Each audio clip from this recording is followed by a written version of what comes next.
Estamos agitados ainda na volta do... E aí, galera, tudo bem com vocês? Oi? Aqui é eu e agora melhorou? estamos prontos Melhorou? Tá dando pra ouvir? Among Us. Pronto. Então, primeiro agradecer, né, ao Crefito por ter Vou escrever aqui. ajudado aí, né, e organizado esse evento. Eu fico até nervosa de falar, tô vendo aqui um monte de professora, um monte de ex-aluna, um monte de TO, sempre dá uma certa ansiedade. Vou deixar aqui. Mas estou super feliz também, né? Porque é um pouco a gente se sentir também em casa, né? A gente sabe, todos nós, né? Das nossas lutas diárias aí no universo, então também é muito gostoso poder vir, poder conversar de teoria, poder conversar do que a gente tem feito, e agora especialmente, né, toda essa conversa aí sobre a teoria e neuropsicologia, que eu acho que estava fazendo muita falta. Então, estou contente de estar aqui hoje. Quero agradecer a presença de todo mundo, a organização do evento, do Crefito, e a Alice especialmente, né, que é uma guerreira, gente. Essa mulher tem uma energia que vocês não imaginam, que é 24 horas ela dando conta da TO e cuidando da gente. E logo, bom, já? Eu vou me apresentar rapidamente. Tem um monte de coisa aqui, mas a gente pode resumir o seguinte: eu estou no Hospital das Clínicas, né? No Instituto de Psiquiatria. Depois, mais em outros horários, vocês vão conhecer outras TOs que estão lá. E um pouquinho mais também do nosso percurso lá no Instituto de Psiquiatria.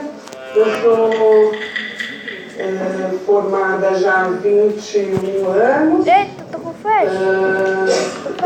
Vamos lá. E a gente está, né, colocando esse ambiente num ambiente que já há muito, estou no Hospital das Clínicas há uns 15, uns 8 anos, né, por aí. E a gente está num ambiente que sempre exige muito da gente, né, as práticas baseadas em evidências, todos os protocolos de avaliação, enfim, né, uma clínica, uma prática que não foi sempre assim no nosso percurso inicial. Então, foi nesse ambiente que a gente começou a se organizar, se fortalecer, para poder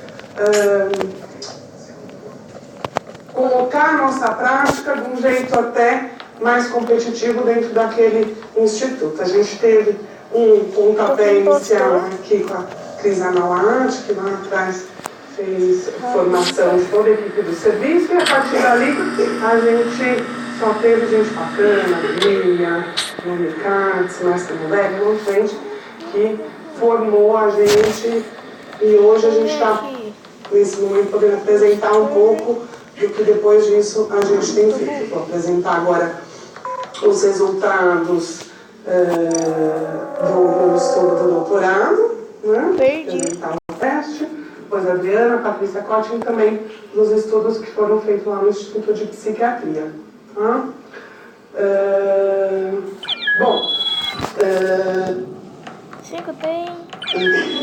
A minha apresentação, eu vou contar um pouco do percurso de estudo do teste. A Bia apresentou bastante todas as questões. Foi uma ótima introdução sobre a questão toda das importâncias de avaliar, então não vou me voltar a isso, mas acho que a ideia é a gente poder, até o fim da aula, poder ver um pouco assim, então como que um teste, né, chega lá na clínica para a gente usar, o percurso de estudo por trás, então eu trouxe alguns dados para a gente poder pensar nisso, né. Então, primeiro assim, né, a escolha do teste para usar, né, porque que escolhi o executivo Functional Performance Test. Ele é um teste que ele vai ver funções executivas, e as funções executivas estão intimamente relacionadas ao desempenho ocupacional, né? Eu estou num grupo de pesquisa de idosos, né? Os pacientes que eu gostaria de estudar eram pacientes com quadros demenciais mais especificamente com Alzheimer, né? E hoje a gente sabe que, para além da memória, né, um outro domínio muito afetado nos quadros demenciais, já em fases iniciais ou pré-sintômicas, são as funções executivas, né?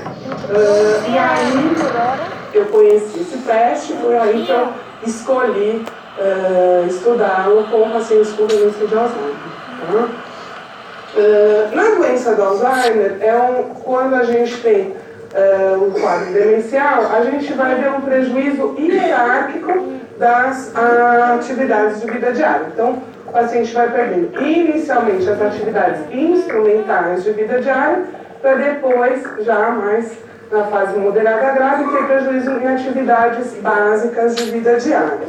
Tá? Aqui. É muito importante a gente pensar, né, na avaliação de funcionalidade desses pacientes, porque elas vão ajudar não só em termos das intervenções, mas também às vezes até do próprio diagnóstico, né? Porque para você ter um quadro de demência tem que ter um prejuízo em termos de funcionalidade, tá? E aí, por que um teste de funcionalidade que vê funções executivas? Uma das diversas discussões que a gente vê na área, assim, o quanto que, às vezes, você, quando tem uma bateria, em algumas situações, uma bateria cognitiva, você não necessariamente consegue considerar qual que é o impacto, a extensão do impacto no desempenho, e especialmente em quadros de um comprometimento leve ou de um quadro inicial, que muitas vezes o paciente ele tem boas estratégias, ele usa pistas ambientais e aí ele consegue resolver. Às vezes, então, quando você avalia de uma outra forma, você às vezes vai ter uma diferença de resultados. E aí a avaliação de funcionalidade, ela pode ser indireta, que são aquelas escalas que a gente conhece bastante, por exemplo, Pfeffer, IQ Code, BADL. Direta são aquelas avaliações que a gente vai ver o sujeito desempenhando a atividade, por exemplo, a DAFS, eu não sei se todo mundo conhece, mas que ela vai falar pra gente o que o sujeito consegue ou não fazer, e algumas vezes as medianas, que são mais parecidas com o FPT, que eu vou ver não só o que ele consegue ou não fazer, mas o que eu posso ofertar para ele em termos de pista, de intervenção, para ele conseguir melhorar o desempenho. A exemplo do Lotka dinâmico, né? Então, faço uma intervenção e vejo se isso muda em termos de desempenho. Bom, aí contando mais do FPT, ele foi pensado aí a partir do Kitchen Task, que era um teste que usava uma das tarefas desse teste maior, né? Caroline Baum e a equipe dela nos Estados Unidos, ele inicialmente tinha sido estudado com quadros demenciais, que depois ela estudou mais com AVC. Tá? A ideia desse teste é poder exatamente ver o desempenho em parâmetros do mundo real. Tá? Ele vai trazer para a gente que tipo de suporte que o sujeito precisa para conseguir finalizar a tarefa, para conseguir finalizar a atividade. Tá?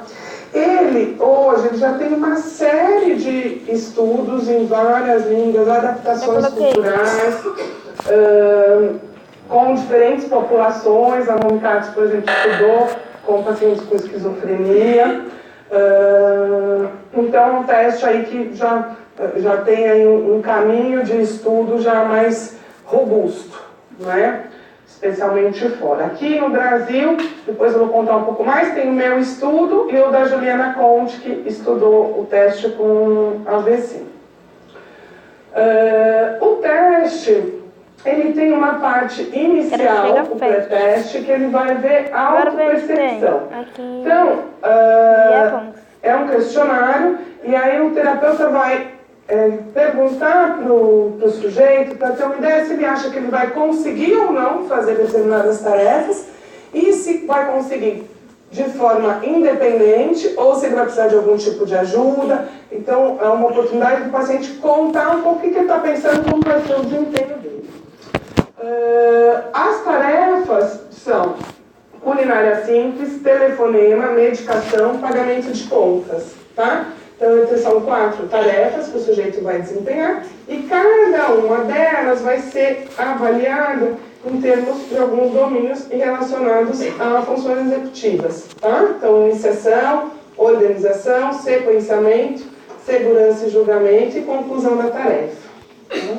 O teste ele funciona com um sistema de pistas que é hierárquico e é padronizado, tá? Então, todas as interferências o terapeuta vai seguir dentro do rol aí de orientações do teste. Elas iniciam com orientação verbal, orientação gestual, instrução verbal direta, assistência física, fazer para o participante em cada uma das partes de cada tarefa. Tá? A pontuação do teste vai de 0 a 100, né? Sendo que cada tarefa tem 25 pontos e quanto mais alta a pontuação, pior está o desempenho do paciente, mais auxílio ele está precisando para conseguir concluir. Tá? O que tem se falado, né, a respeito desse teste nos outros estudos e que a gente pensou, assim, é um teste que ele pode ajudar a pensar em termos das consequências das demências. Então, quando você vê como que todo o impacto do declínio cognitivo da demência está repercutindo em termos de atividade de vida diária, atividades instrumentais, ajuda a pensar em termos de estratégias de cuidado e manejo de risco, né? Ajuda a pensar em termos de segurança de vida independente, pensar em termos das intervenções, orientação dos cuidadores e auxílio nas discussões diagnósticas e estadiamento da doença. Isso foram as coisas que a gente pensou inicialmente, por que seria bom ter esse teste para a gente usar. O que hoje a gente vê na prática, ele tem se mostrado muito bom para discutir em termos de segurança. Na nossa prática clínica, por exemplo, no Hospital das Clínicas, a gente tem uma unidade de internação, muitas vezes alguns pacientes chegam, estão morando sozinhos, ou estão morando com alguém, mas passam o dia todo sem supervisão, e às vezes a gente tem que documentar muitas coisas para poder discutir o outro tipo de apoio e tal. Esse é um teste que tem ajudado muito nesse sentido. Às vezes não é para documentar realmente, mas para discutir com a família, para a família entender. Eu, por exemplo, eventualmente eu gosto muito de chamar a família para ver a gente aplicando o teste, né? Às vezes as famílias superestimam ou também subestimam o desempenho do paciente. Então, às vezes, quando vê junto, a gente abre uma possibilidade de conversa um pouco diferente, especialmente nessas situações, né, de internação, onde está com uma vulnerabilidade emocional maior. Muitas vezes é o momento do diagnóstico, né? A gente interna muito paciente que não tem aí ainda um diagnóstico fechado, enfim, há uma série de eventos acontecendo de forma conjunta. O paciente interna para uma investigação na nossa unidade e é muito frequente a gente ter que fazer comunicação diagnóstica. A gente faz em equipe, isso lá no Hospital das Clínicas, e cabe a TO sempre discutir muito questão de segurança e orientações para o dia a dia, que tipo de auxílio esse paciente precisa para ficar independente, mas em segurança. Eles têm usado muito teste para isso, para ajudar também no planejamento terapêutico. Quando o teste me dá uma resposta, como que o paciente responde a algumas interferências, algumas intervenções, eu